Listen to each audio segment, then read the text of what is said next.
Ramna park ঢাকার মধ্যে সুন্দরতম একটি জায়গা, যেখানে অনেক মানুষ আসে, কাপলরা আসে, আর এখানে ছোট থেকে বড় সবাই ঘুরতে আসে। সো আসসালামু আলাইকুম এভরিওয়ান, সবাই কেমন আছেন? আশা করি সবাই ভালো আছেন। আলহামদুলিল্লাহ, আপনাদের দোয়ায় আমি অনেক বেশি ভালো আছি। এখান দিয়ে হাঁটতেছিলাম, আমার অনেক বেশি ভয় লাগতেছিল, আর মনে হচ্ছিল আমি মনে হয় পড়ে যাবো পানিতে, তাই আমি আরও জোরে জোরে হাঁটতেছিলাম। এখানে হাঁটার সময় অনেক বেশি ভয় পাচ্ছিলাম। আমরা কিন্তু আজকে রমনা পার্ক আসছি। রমনা পার্কের ভিতরটা এত বেশি সুন্দর, আর আমি আগে কখনোই আসি নাই, এই ফার্স্ট টাইম আসছি। তো এসে এই জায়গাটায় তো আমি নিজেকে একবারে হারিয়ে ফেলছি, কারণ আমি সুন্দর জায়গায় গেলে আমি কী করব বুঝতেই পারি না, ঠিক আছে, আমি পুরোই পাগল হয়ে যাই। সো যাই হোক, এখানে এসে আমার অনেক বেশি ভালো লাগতেছিল। আর ওই যে পিছনে যে পিলারটা দেখতে পাচ্ছেন, এই পিলারটা না দেখালে বলে সবাই বুঝতেই পারে না যে এটা রমনা পার্ক। তাই এই পিলারটার এখানে আমি অনেকগুলো ভিডিও বানাইছি।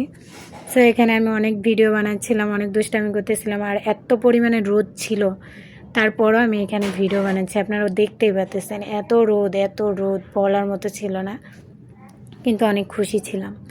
তো দেখেন, এই জায়গাটায় আমি নেমে চলে আসছিলাম, কিন্তু ওই পিলারটার জন্য এখানে আমি একটা ভিডিও বানাইছি। ওই পিলারটা আমার মানে একটা চিহ্ন যে আমি এখানে আসছিলাম, ঠিক আছে। আর রমনা পার্কের এই ব্রিজটা অবশ্য অনেক ভাইরাল, অনেকে আসে এখানে।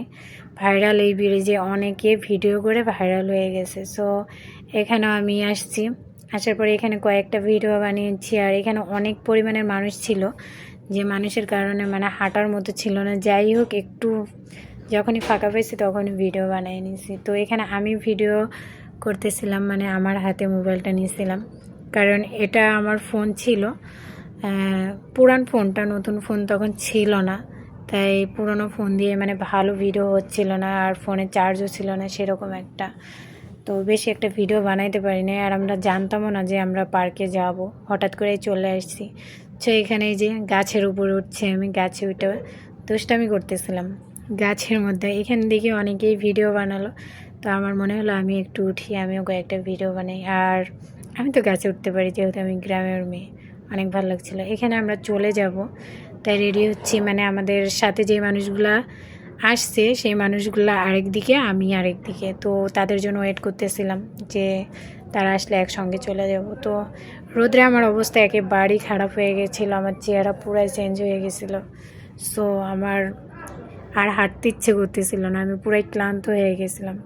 তো এখানে আমরা চলে যাচ্ছি। যাই হোক, এই যে আমরা বের হয়ে যাব এখন। তো এখানে যাওয়ার সময় মানে আমি আর হাঁটতেই পারতেছিলাম না, আমার মনে হইতেছিল কেউ যদি আমাকে কোলে করে নিয়ে যায় তাহলে মনে হয় আমার ভালো হতো। আমার এত বেশি ক্লান্ত লাগতেছিল, দেখছেন আমি হাঁটতেই পারছিলাম না, খুবই খারাপ লাগতেছিল। এখন চলে যাচ্ছি। টাটা, bye bye and take care. সবাই ভালো থাকবেন, সুস্থ।